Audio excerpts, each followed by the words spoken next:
Hello YouTube, my name is Jack Clark, the Eagle Musketeer, coming to you with another video. Hello, how are you? So in my previous video, talking about Obedient Schooled, which is a TCG exclusive from Legacy of the Valiant, someone in the comments said, why don't you talk about Powered Inzektron? I think it could be the next staple Synchro monster. And I was all like, yeah, sure, nothing better to do with my time. So, Powered Inzektron, of course, there will be a link in the description down below to go check out the Yu-Gi-Oh! Wikia page and go check out in all of its glory. It's got pretty cool artwork as well.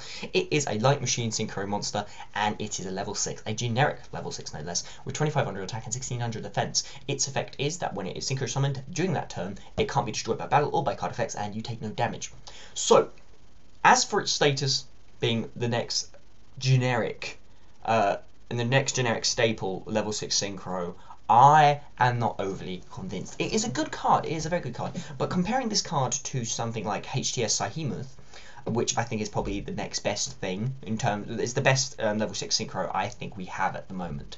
What is that this card, of course, it has completely different uses really, and although it is very good just generically, you would use Inzektron and Sahemoth in both two very different situations, and I think the situation that you'd use Sahemoth in is a much better and less situational use.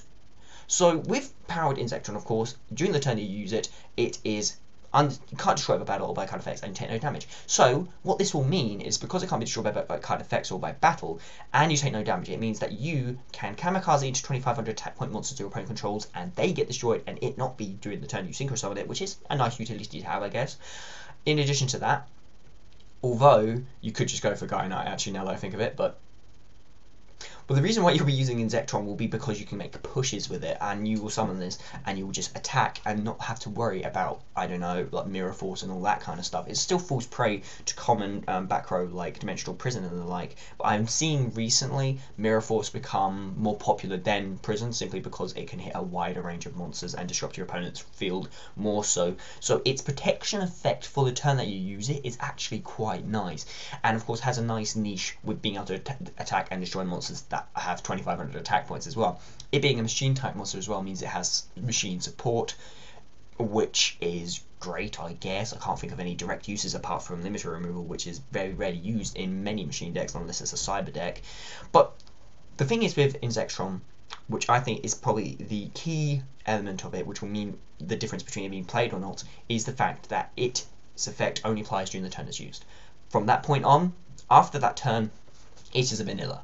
And 2500 attack point vanilla is nice, but actually you want to have some kind of effect you can fall back on to make the summon worthwhile in the long term. That's the thing, Inzektron doesn't work in the long term, it works for the turn you use it, so it's good. If you need the 2500 attack points and you want to go for game, or if you need to put some damage on, then you go for Inzektron. However, if you want to go for a level 6, which you can actually, I don't know, kind of back up and it's actually be good longer term, you go for HTS Sahemoth because its effect is continuous.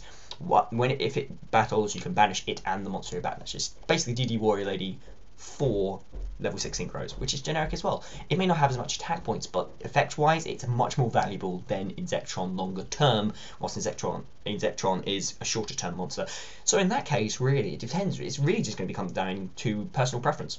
I'll go for HTS Sahemoth because it is less situational, because I can't really imagine you wanting to go for Inzektron and then wanting to go for game with it, which is really what you'll be doing with it. You want to be putting a lot of damage on with Inzektron during the turn you use it, whilst with Sahemoth, actually, you can just summon it, and if something goes wrong, then you have a monster that you can fall back on and it'd be okay. But yeah, that's pretty much it. And both of them can be used as stepping stone synchros anyway, which is what really any level 6 synchro is used for in the first place. And for level 6 synchro decks that are able to just chuck it out, it's just another option that they can go for. So it's a good card. I don't think it's going to be the next staple synchro, because I think Sahemoth is just playing better in more situations. But that's pretty much it. That's my opinion, but it may not be yours. So say so in the comments down below. What do you think of Powered Inzektron? That's pretty much it. I know there are new Sylvan support. I am kind of going crazy with the new Sylvan support. I will do a video on the Sylvan support at a later date. I mean, I've literally nearly done a Mermaid deck, nearly made an entire bloody Mermaid deck, and I'm just like, does anybody want my Mermaid deck? I want Sylvans. I want Sylvans.